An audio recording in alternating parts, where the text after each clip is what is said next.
It's pretty interesting. For 2024, both BMW and Mercedes are updating their biggest SUVs. We have the BMW X7 and we have a brand new GLS for the 2024 model year. So what I want to do in this video is have a look at both of these designs, because honestly, I think both of them look good. Even the controversial front face of the X7. So first of all, let's have a look at some of the spec and tech between these two. So starting with the 2024 BMW X7 xDrive 60i, and its competitor, direct competitor for Mercedes, is the GLS 580. So the X7 here with the xDrive 60i has a twin turbo 4.4 liter V8, putting out 523 horsepower and 553 pound-feet of torque, and this is connected to an 8-speed automatic transmission, 0 to 60 in 3.8 seconds for this big house on wheels that is the xDrive 60i. If you have all-wheel drive, fuel consumption is about 21 city, 25 highway, base price $115,000. And I just made a review of this specific car, the X7 xDrive 60i, on the Sketchmonkey channel. I also made a couple of redesigns to it in the front end. So go and check that out if you're interested in that. I'm going to link that video down in the description. Then we have the 2024 GLS 580. It also has a twin turbo V8, but here it's 4 liter instead of BMW's 4.4 liter, and it also puts out 13 less horsepower. It's 510 horsepower and 538 pound-feet of torque. However, it's connected to a 9-speed auto instead of 8-speed for BMW. 0 to 60 is about a second slower than the Beamer at 4.7 seconds. Of course, it comes with all-wheel drive, and the fuel economy sits at about 18 city, 21 highway. Base price is a little cheaper than the BMW at $107,000. So with that said, with the spec out of the way here, let's have a look at what really matters here. And this is, of course, the design of these two cars. So up top we have the GLS 580 with the twin turbo V8, and downstairs we have the X7 xDrive 60. And when I reviewed this car, I looked at the front end, and I thought that the front end of the Beamer down here, it actually suits the X7 so much better than it does the i7 in the new 7 Series.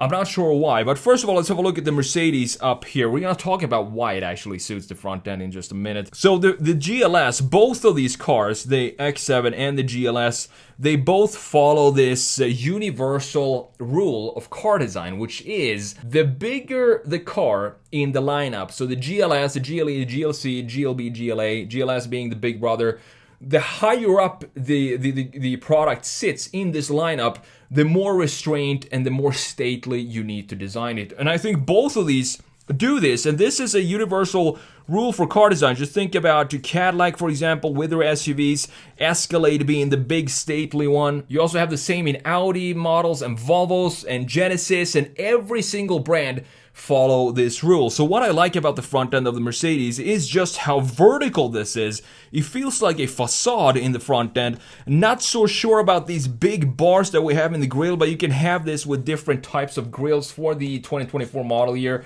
This is one version of it. I kind of like how the inside of the headlight follow the outline of the grille. You see this line follows this line of the grille. Looks pretty clean to me. And we have the same line in the top of the grille going into the top of the headlights, creating this stately design that we're talking about. Very minor changes for the 2024 model compared to the 2023. The facelift, they changed a little bit in the headlights, the internal pieces itself. They also changed a bit in the lower section here, creating these intakes in the lower part of the lower bumper that is so typical for modern day Mercedes. So looking at the BMW here and this split headlight treatment that we have with a lot of BMWs these days. The XM has it, the 7 Series, and of course the X7 here as well. But what this does though, it means that you can create whatever you want with the daytime run light up here and design it however you like and create a very strong brand identity for the brand. But then you have the big main headlights sitting here, and in this case I feel like it feels a little bit out of place because it's so rectangular and sharp that it doesn't really connect with any other graphics. For example, it doesn't connect with the grille here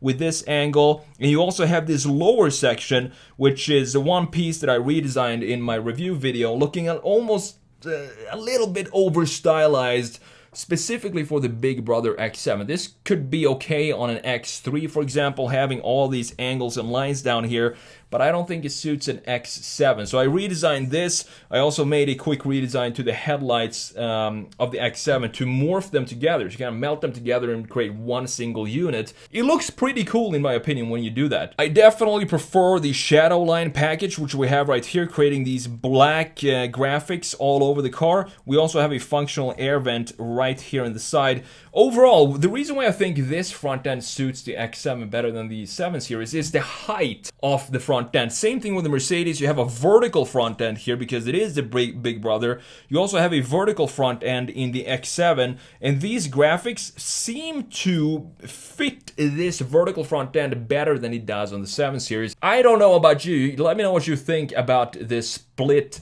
headlight treatment that we have in the new BMWs. Are you a fan of them, or do you think they should morph together and kind of melt in and create one single piece? Let me know in the comments below. So up top here, this is actually a 2023 model GLS 580. I apologize for that. I couldn't find a single press photo of the new 2024 GLS 580 in a side view. It just doesn't exist. So I had to take the 2023 one.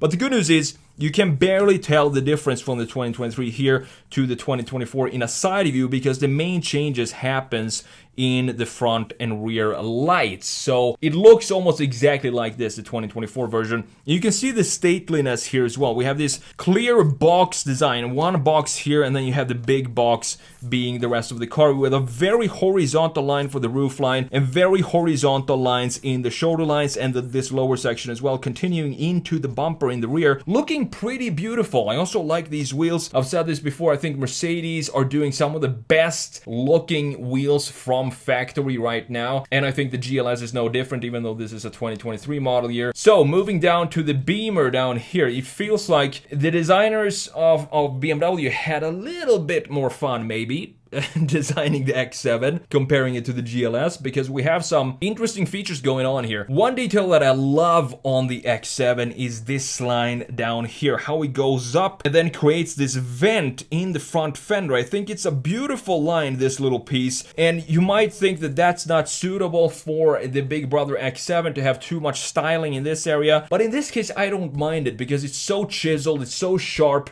and it feels like it belongs onto the X7. Then we have the shoulder line dipping down from the very corner right here of the taillight into something in the front end. I was hoping to see some sort of connection in the front end right here, but it feels like it just fades into the front fender and doesn't really have any sort of connection with the graphics in the front. That's one detail that I would like to change looking at it from a side view as well. But overall, we have the same boxy design that we have in the GLS with the Big Brother stately X7 here, as you can see. Also a very horizontal roof line. And looking at these two from a side view, in this case, I would clearly go for the BMW because I like the sharper design that we have in the Beamer. I like the GLS as well. It just has more soft, rounded feeling to it. And in this case, in this view, I prefer the BMW. So having a look at the 3/4 rear view before we look at the interior, here you can see this is actually the 2024 model of the GLS up here.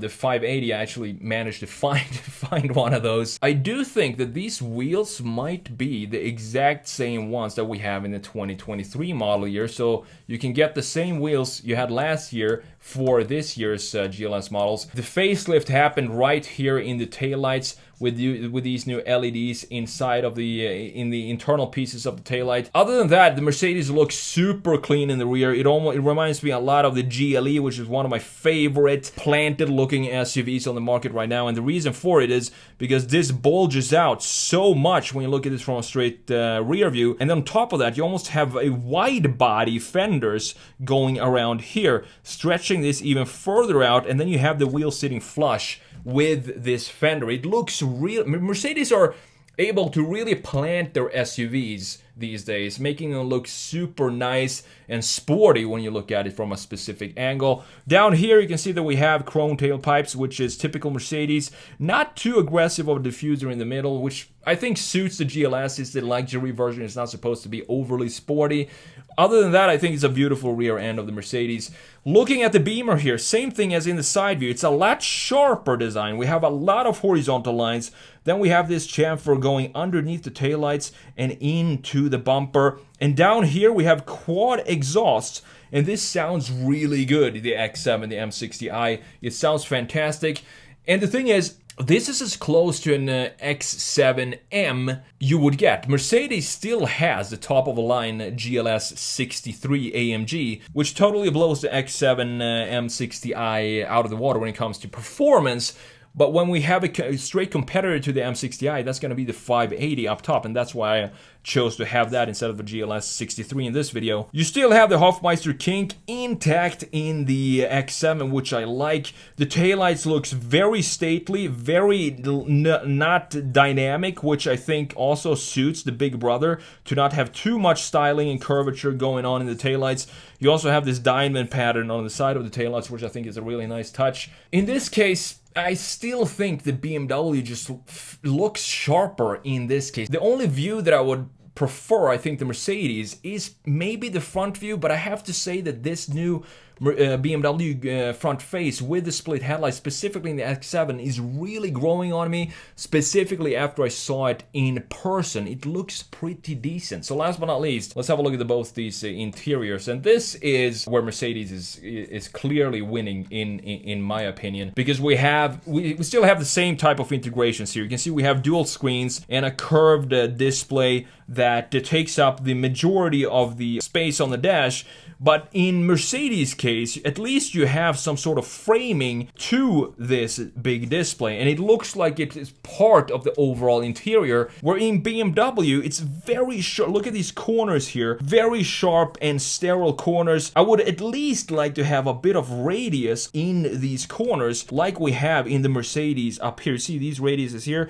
It feels more cozy and it feels more warm to have softer radiuses on the display, and you also have it integrated in this other graphic in the Mercedes, while in the Beamer it just sits on top of the dash without any sort of integration to the rest of the interior. I've seen this interior so many times now, and I've reviewed so many BMWs lately with this type of interior, and I'm not gonna say that it starts to grow on me, this interior, but I'm starting getting used to it, and the functionality of it works pretty well as well, even though we do have the physical buttons here for the climate control, which is a huge deal for me, and the vents are clearly positioned right here and up here in the corners, as you can see. Very basic layout in the Mercedes in a modern take, while in the BMW everything is controlled within the software in the infotainment screen, which I think is a mistake to have that. Specifically for the climate controls, I want to have climate controls buttons and radio buttons,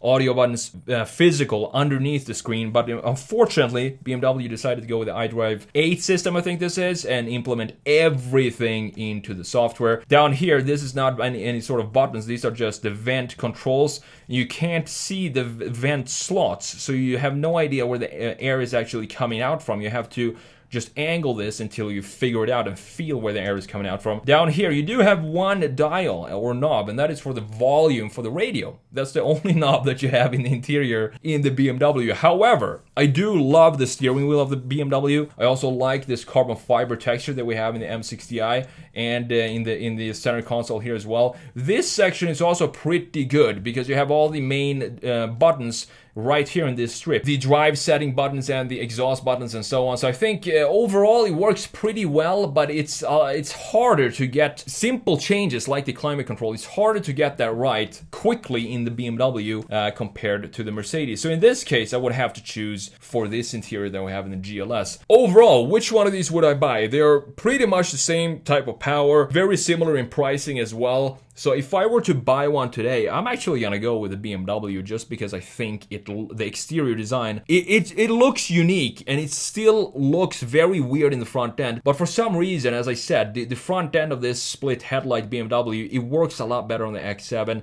So for that reason, and it's also 1 second quicker to 60. So for those reasons, I'm going to choose the BMW.